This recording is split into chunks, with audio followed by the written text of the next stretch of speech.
اس وقت سیاست کہاں جا رہی ہے اور کوئی ٹھنڈ پروگرام لگ رہا ہے بس جو چیزیں جیسے ہیں ادھر ہی رکی ہیں اور ایسے ہی چلنا ہے، یا کوئی اندر کھاتے یہ خاموشی جو ہے کسی طوفان کا پیش خیمہ ہے یا اینج ہی چلنا ہے؟ ایک تو آپ یہ سمجھ لیجئے نہیں کہ طوفان آ چکا ہے. خیبر پختونخوا میں جو صورتحال ہے، بلوچستان میں جو صورتحال ہے، سندھ میں جو کینالز کے مسئلے کو لے کر صورتحال ہے، تو کیا یہ اس میں ایک خاموشی ہے؟ یہ ایک مصنوعی طور پر خاموشی پیدا کی گئی ہے، چونکہ یہ ساری ان علاقوں کی خبریں آپ تک نہیں پہنچ رہی.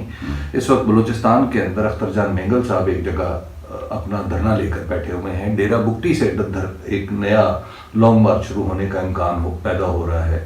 کٹلان کا واقعہ آپ کا پورے کی پوری دہشت گردی کے خلاف جنگ کے اوپر ایک سوالیہ نشان پیدا کر گیا ہے. کینالز کا معاملہ سندھ کے اندر جو ہے وہ پیپلز پارٹی کو مجبور کر رہا ہے کہ وہ سڑکوں پر ہے، اور سڑکوں پر اس طرح ہے کہ یعنی جس حکومت کی وہ اتحادی ہے اسی کے خلاف وہ احتجاج کر رہی ہے، مشن بردار احتجاج کر رہی ہے.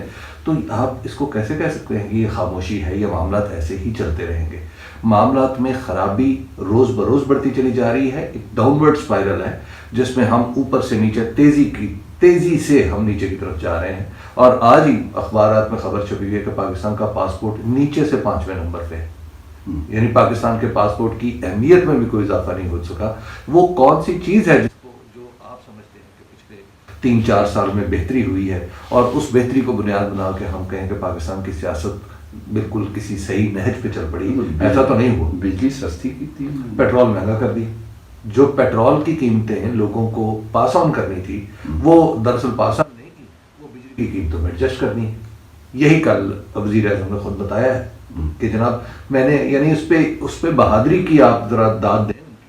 وہ کہہ رہے ہیں کہ میں اتنا دلیر ہوں کہ میں نے یہ قیمتیں جو تھی، چونکہ یہ پاکستانی ہیں، پاکستانیوں کا حق بنتا تھا کہ ان کے لیے پیٹرول کی قیمتیں کم کی جاتی، میں نے وہ حق روک لیا.